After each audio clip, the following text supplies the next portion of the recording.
Module 8. À vérifier pendant la recherche de biens. Je vous souhaite la bienvenue dans ce nouveau module de la formation gratuite Diviser un bien et gagner gros. Je vous invite à vous abonner pour être tenu au courant de la sortie des nouveaux modules et si vous avez une question, n'hésitez pas à la mettre dans les commentaires. Notez bien que pour chaque module, il y a également une version écrite, elle est juste en dessous dans la description. Introduction. Vous allez voir dans ce module tout ce que vous allez devoir vérifier pendant la recherche du bien à diviser. Vous comprendrez ce qu'il faut faire pour analyser une annonce pour savoir si elle est intéressante ou non. On verra ainsi comment correctement préparer sa recherche de biens afin de ne rien oublier pendant la visite. Préparer sa recherche. Avant toute chose, vous allez devoir créer une routine de recherche. Cela ne vous prendra que quelques minutes par jour si vous faites les choses correctement, comme nous le verrons plus tard. Plus vous serez minutieux dès le départ et plus vous gagnerez du temps sur votre recherche de biens. Si vous êtes en pleine période de recherche de biens, je vous invite à faire vos recherches 3 fois par jour si vous en avez le temps. Une fois le matin, une fois l'après-midi et une fois le soir. Si vous êtes dans les premiers à chaque fois, ça vous permettra de ne pas louper une seule annonce. Pensez également à enregistrer des recherches sur Le Bon Coin, ça vous permettra de recevoir un email chaque matin avec les biens immobiliers qui rentrent dans vos critères. Personnellement, j'utilise principalement 2 sites d'annonces, Le Bon Coin et Se Loger, qui dominent 90% du marché immobilier en France. Je vais vous montrer les recherches à faire sur Le Bon Coin qui vous permettront de gagner beaucoup de temps.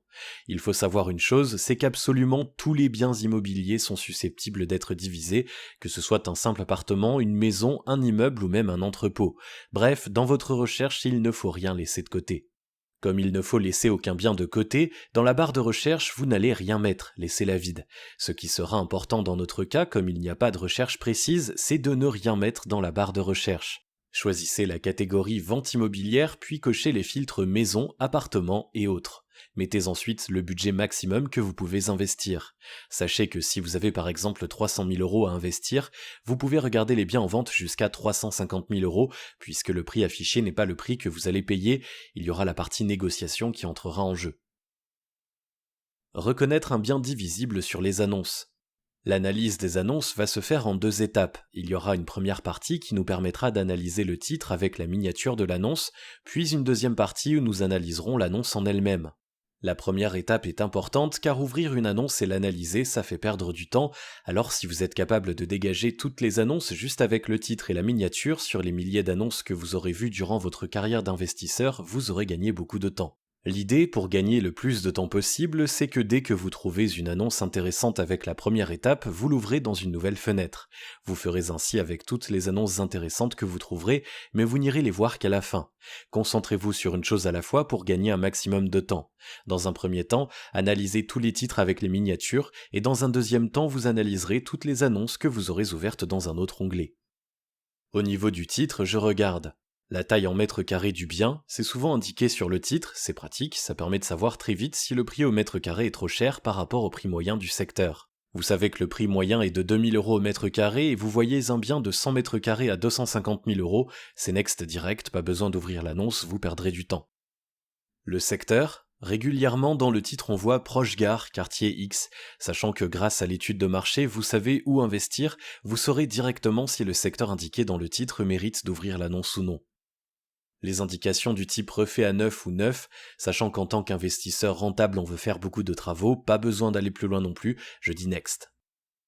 Au niveau de la miniature, je regarde. La miniature avec un programme neuf en 3D, c'est next direct. La miniature qui montre un chalet, une ferme ou une maison de campagne, je fais next direct aussi, on cherche du centre-ville, pas une maison familiale paumée. La miniature qui montre une façade de l'immeuble dont le bien est en vente, j'aime bien, on se rend compte vite de l'état du bien. Si c'est une façade pourrie en train de dépérir ou avec du gros œuvre, je n'ouvre pas l'annonce non plus. Analyse de l'annonce. Nous en sommes au point où vous n'avez gardé que les annonces intéressantes en les ouvrant dans un nouvel onglet. La première chose à regarder, c'est le prix au mètre carré en quelques secondes avec l'application rendement locatif qui s'affiche à côté de chaque annonce. On verra dans le module d'après le détail de l'application. Comme on l'a vu ensemble dans les précédents modules, on achète avec des travaux, donc le bien doit être au moins 20% en dessous du prix au mètre carré moyen pour une rénovation moyenne ou 40% en dessous du prix pour une grosse rénovation. Si vous trouvez des biens au prix du marché ou plus cher, inutile d'aller plus loin, baisser un prix de plus de 20% étant très rare. Si le bien est 10 ou 15% en dessous du prix du marché et que c'est une rénovation moyenne, alors vous pouvez aller plus loin dans l'analyse car il y aura la négociation qui vous permettra de baisser le prix. Ensuite, la chose primordiale qu'il faut regarder, c'est la possibilité de pouvoir diviser le bien en plusieurs appartements. On ne pourra savoir si un bien est divisible qu'en se rendant sur place, mais on va pouvoir déjà dégager tous les biens dont on sait qu'ils ne seront pas divisibles juste avec l'annonce, nous permettant de gagner du temps, car une visite prend beaucoup de temps. Il y a plusieurs types de biens. Si l'annonce correspond à un appartement, il va falloir regarder en priorité les fenêtres, car ce sont elles qui vont vous permettre de voir si vous pouvez aller plus loin dans l'analyse du bien. S'il n'y a qu'une seule fenêtre dans l'appartement, il n'y a pas de division possible, sauf si vous faites une ouverture sur un mur de l'immeuble, mais il vous faudra l'autorisation de la copro et de la mairie. Ça induit plusieurs mois d'attente pour que chacun accepte ou refuse et ce n'est pas ce qu'on recherche. Il faudra notamment regarder la disposition des fenêtres, car même s'il y en a deux, il faut être sûr qu'on puisse en faire deux appartements. Si les deux fenêtres sont collées, ça sera plus compliqué que si elles sont face à face par exemple. Essayez aussi de voir les plans ou de savoir s'ils existent en appelant directement le vendeur, ça va vous permettre de savoir directement la disposition du bien, vous pourrez ainsi facilement connaître la disposition des murs porteurs car s'ils sont nombreux cela peut bloquer la possibilité de faire une division. Regardez également l'agencement du bien, s'il est en enfilade ou plutôt en rectangle. Dans un premier temps, ici, vous allez dégager tous les biens n'ayant qu'une fenêtre ou dont la disposition des murs porteurs ou l'agencement n'est pas bon. Avant de faire une visite, on ne saura pas beaucoup de choses, car seule une visite nous permettra réellement de voir si un bien est divisible ou non, mais en tout cas, vous aurez déjà une idée précise du bien. Vous saurez ce qu'il faudra regarder pour savoir si le bien est divisible facilement et rapidement. Pour les immeubles et les maisons, c'est beaucoup plus simple car il n'y a pas la problématique des fenêtres. Le bien étant en monopropriété, vous pouvez faire ce que vous voulez à l'intérieur. En cassant des cloisons, vous pouvez réorganiser l'agencement du bien afin que les fenêtres soient au bon endroit. Idem pour les murs porteurs, on arrive à passer outre en mettant la disposition qu'on souhaite. Préparer sa visite. Si vous avez trouvé un bien avec un prix au mètre carré intéressant qu'il est possible de diviser, au vu des premières informations que vous avez vues dans l'annonce, alors il faut vérifier les points complémentaires avant de faire la visite. Si vous faites une visite d'un bien, il faut compter facilement 1 heure, il est donc important de ne pas se déplacer pour rien. En tant qu'investisseur rentable, notre temps est précieux. Pour cela, nous allons vérifier plusieurs points importants. Si vous avez un doute ou une question qui n'est pas dans l'annonce, vous pouvez appeler directement le vendeur, vous gagnerez du temps. Premier point important, vérifiez si le bien a déjà été divisé. Si c'est le cas, vérifiez si ça a été fait officiellement ou officieusement. Il n'est pas rare de voir des appartements ou des maisons qui ont déjà été divisés pour augmenter la rentabilité, mais il faut vérifier si cela a été fait dans les règles ou non. On le verra plus tard dans les modules traitant de la visite de biens, mais on va dans un premier temps demander au vendeur si le bien a déjà été divisé afin d'avoir une première réponse. En fonction de sa réponse, si vous pensez qu'il ment, alors vous pouvez faire vos propres recherches.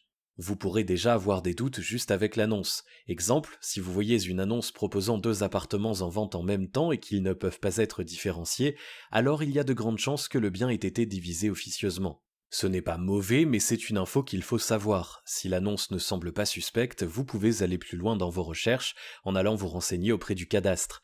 Vous saurez ainsi si le bien a déjà été divisé ou non. Deuxième point important, vérifiez si le bien n'est pas insalubre ou en péril. Je vous ai indiqué les différentes procédures qui existent au niveau d'un bien en péril ou insalubre et comment en sortir. Ici, je vais vous indiquer comment faire pour savoir si un bien fait partie de l'une de ces procédures. Comme on l'a vu ensemble, les biens insalubres ou en péril le sont via un arrêté. Ce document est disponible à la mairie. Il vous suffit donc d'appeler le service de la mairie et de leur demander si tel ou tel bien est en statut de péril ou en insalubrité. Si c'est le cas, demandez une copie de cet arrêté. Sur cet arrêté, vous verrez pour quelle raison ce bien est frappé de péril ou d'insalubrité. Connaître cela avant d'aller visiter le bien vous donnera un avantage que n'ont pas les autres acheteurs. Listez bien les raisons pour lesquelles il est sous arrêté, cela vous permettra de vérifier cela lors de votre première visite. À savoir que si vous oubliez cette étape, dans tous les cas, c'est un point que votre notaire devra regarder lors de l'élaboration du compromis. Vous serez donc mis au courant durant la signature de celui-ci, mais en tant qu'investisseur rentable, vous devez de savoir cette information avant évidemment. Ainsi, cela vous donnera une bonne marge de négociation, car un bien frappé d'un arrêté se vend difficilement, le vendeur sera donc plus ouvert. Troisième point important, vérifiez la destination du bien. On ne va pas à une visite dans le même état d'esprit lorsque le bien est une habitation ou lorsque c'est un commerce ou un bureau par exemple. En effet, les vérifications ne sont pas les mêmes pour une habitation classique ou pour un local commercial. La destination étant différente, les vérifications le seront aussi.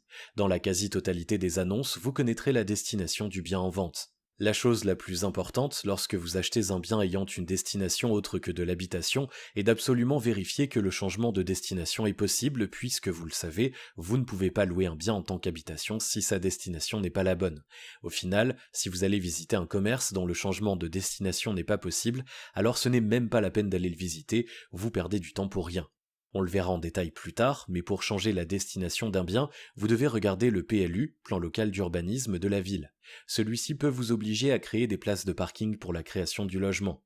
En effet, le changement de destination d'un commerce en habitation est considéré comme de la création de logement, il faut donc bien vérifier les obligations inhérentes à cette création. Pour savoir s'il est possible de changer la destination d'un bien, il faut obligatoirement appeler la mairie ou le service de l'urbanisme pour les villes en ayant un. Ce n'est pas sur le PLU que vous saurez si tel ou tel commerce peut changer de destination, c'est directement le service concerné qui pourra vous répondre. À savoir que c'est différent en fonction de chaque ville, certaines accepteront tous les changements de destination alors que d'autres préféreront sauvegarder les commerces pour garder une dynamique dans la ville. De plus, c'est aussi bien de savoir si vous êtes aux abords d'un monument historique. Si tel est le cas, sachez seulement que des obligations supplémentaires vous pendent au nez si vous effectuez des travaux et qu'il est possible que vous ayez à batailler dur avec l'ABF. Quatrième point important, vérifiez l'environnement. Une visite qui se passe bien, c'est une visite organisée. Pour arriver à la visite dans les meilleures conditions, vous devez visualiser l'environnement du bien sur Google Street View. Si vous n'avez pas la rue, demandez-la au téléphone, c'est impératif, ou au moins le quartier si le vendeur est récalcitrant. En un coup d'œil, vous pourrez voir les différents commerces à proximité, ainsi que si le quartier est plutôt propice à vos locataires ou non. Exemple, si vous louez à des étudiants et que le bien est situé dans une zone pavillonnaire, loin de tout, que le centre-ville est à plusieurs kilomètres et qu'il n'y a pas de transports en commun proche de votre bien, alors vous n'avez pas besoin de vous déplacer, ce sera de la perte de temps. Si vous voyez en bas de votre immeuble un kebab ou une épicerie qui ferme à 3 heures du matin ou une boîte de nuit, ça peut être rédhibitoire. Ces 4 points importants vont vous permettre de ne pas vous déplacer pour rien. Si vous trouvez des points rédhibitoires, vous n'y allez pas, un point c'est tout. De plus, cette analyse vous permettra d'appréhender plus facilement vos visites de biens. Ce module de la formation est désormais terminé, je vous invite à vous abonner pour être tenu au courant de la sortie des nouveaux modules, et si vous avez une question, n'hésitez pas à la mettre dans les commentaires.